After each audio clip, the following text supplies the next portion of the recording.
before January 1st, 2017 was tremendously different. I guess I had been in kind of a dark place for quite a while. I struggled a lot with mental health throughout high school and also throughout the beginning of college. And that's kind of like the short story. I mean, if you go farther back, I was raised in the Catholic Church, and a part of me will always be grateful for that, just because I think it gave me a lot of background knowledge and like biblical stories and a lot to go off maybe factually. I still just didn't ever feel like I got a clear sense of maybe more of God's character in a sense, or of Jesus's sacrifice. And it took me a long time to learn about those things, and I eventually, just with my experience from the church growing up, I turned away from the church around maybe like halfway through high school.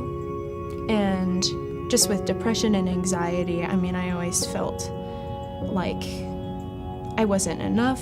Even when I did have fleeting moments where everything felt great, there was always this lingering concern in the back of my brain that, like, when you're happy, everything that goes up must come down. It was reaching a point in my life where it was just a constant batter all the time of how is it ever going to possibly get better, because I know that I can do this on my own, but you do things feeling like you're on your own for so long when you realize you can't do it on your own. On the morning of January 1st, obviously it was New Year's Day, and the night before I'd had some friends over to my house. You know, it was New Year's, so I had some of my high school friends as well as one of my good friends from the university, and one of my best friends from forever ago. She was one of the people who had been at my house the night before, and she goes to Grace regularly, and she invited myself and a couple of my other friends, said, hey, do you guys want to go to Grace with me in the morning at 11? And I said, yeah, sure, why not, I guess. And at some point that morning, it was during the worship, or it was while people were getting baptized, actually. I do remember that very clearly. And baptism is not even something I had thought about ever, because I was baptized in 1997 in the Catholic Church.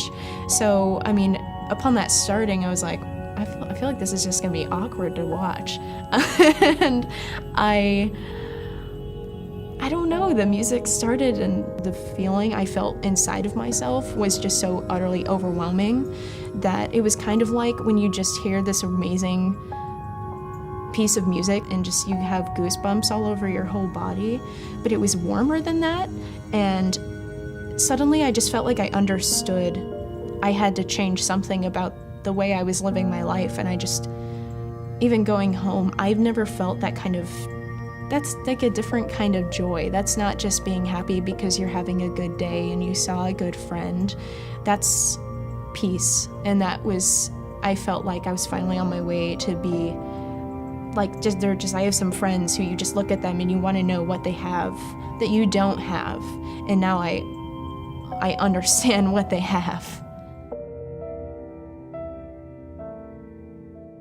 My life has just been irrevocably different since then, and I know I said before that I always feared coming to God because I felt like I needed Him as a band-aid for my problems, and I found mercy and grace in that moment because I felt like I wasn't at that point. And then everything after that, especially that second semester of college, I needed God more than I ever needed that relationship, I felt like, in my whole life. It was incredible to just be, no matter how horrible I felt or how much I even still sometimes questioned, like, can I go on like this, to still understand and just always have an underlying assurance that it never has felt like God is a God of judgment, so to speak, as in, like, He's not watching me or being with me just so He can criticize every move I make and every bad decision I make. Because, you know, when I'm crying or when I felt like I was just down and on my, you know, if I come to the end of myself, like, He was there crying with me. I just felt like divine empathy. I don't know how else to describe that I had never felt previously in my life. And I've just been changed so much since that day that was honestly, that's why I decided to get baptized again here. It was to mark a new start of my life, even in spite of the fact that I had already made the decision to give my life to Christ. That was still just for me a tremendous moment of gratitude and relief to have like a literal moment in which I felt like I could do that and just be surrounded by people I love and people who I felt loved me. And that was really amazing to be able to go forward from that, and here I am. And also it's been so awesome to just to be pushed. I really felt compelled once I heard that they were starting a Grace church plant in Bloomington, that I would be able to go back to school and even continue my affiliation with Grace at IU, which has been so awesome, and getting to work with Craig and Nikki Knisley and all the team that's building up really quickly. And I'm just extremely excited to see where that will go over the next few years, and even just the support that's come from those people. They're wonderful. I love all the adults and even my fellow students who are down there too. They're so fun. But I'm excited for all the friendships that will grow down the road, and even what will come next year and what will happen after I graduate as well.